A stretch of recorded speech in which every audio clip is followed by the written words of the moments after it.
Monday, June 5th, 4th, 10:25 p.m. Central Standard Time. I had to come on and highlight some of these weather phenomena that are happening.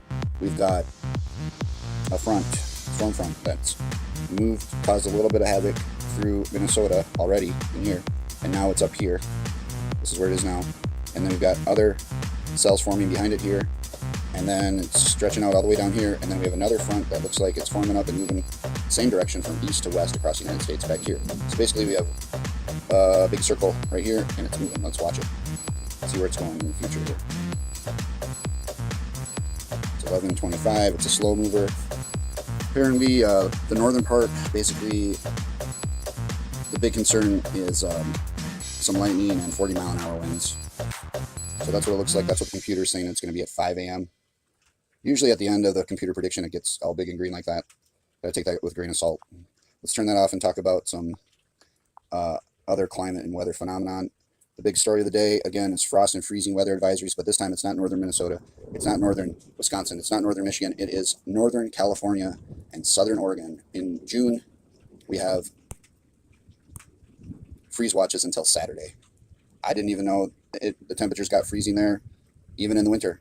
Still more river flooding off the record mountain snowpack melting. We can expect to see more snow melt, and glacial snow start to form on mountaintops. That means snow that doesn't melt from season to season and just keeps building. Texas, flash flood watching. Texas and Mexico border, and even on the Rio Grande, which the Rio Grande doesn't seem like a very big river, but there's some flood watches going on there. Some advisories. Laredo, river flooding. Corpus Christi, Weather Center. Down here, Sonora, Highway, Interstate 10. Beware, flood advisories. In here, where are we at here? Oh, this is Louisiana, Houston area and surrounding area. We got small craft advisories on the coast. We have lakeshore flooding. The Gulf of Mexico is starting to take the coast back, and we got flash flood watches. That's going to affect, let's see, Houston and all of its suburbs, including Interstate 10, going from Columbus all the way through into Louisiana to Baton Rouge. So Gulf of Mexico is ramping up. We've got still have all the river flooding and some of the tributaries going into the Mississippi that are flooding. It's hampering efforts to get supplies to farmers who already have a hard time or having a hard time planting. These in Wisconsin are associated with that storm front that's moving through, and still have the coastal flood advisory down there in North Carolina. Great Lakes and the oceans are starting to rise. Beach hazard statement. Up the coast here, Philadelphia, Washington, D.C. still have small craft advisories. So be prepared. Alaska's got a little rain warning too up there. Want to share some pictures with you. These are some pictures of farm fields throughout the Midwest taken 2 days ago. Still have water on them. Starting to dry out. You can see the dark, muddy areas there, but not able to be planted yet.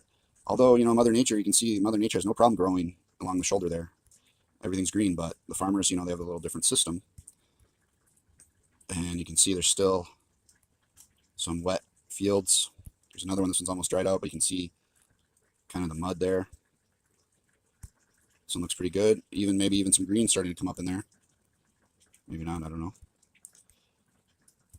Here's the soggy field. See the tire tracks. You can't get your tractors in there. There's even reports of farmers saying they couldn't get their the ground's too wet to get their cattle out to pasture. See the dark mud flood area there. Let's see what else.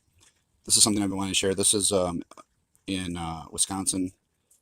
2 years ago, there was not a lake here, and now today I had to take this up the side of my car as I was going by because I don't have there's nowhere to really stop. But now in this area, it's underwater. New lakes forming, new rivers forming. There's concerns that the Mississippi is going to reroute. I'd like to talk about that sometime, but for now, good night.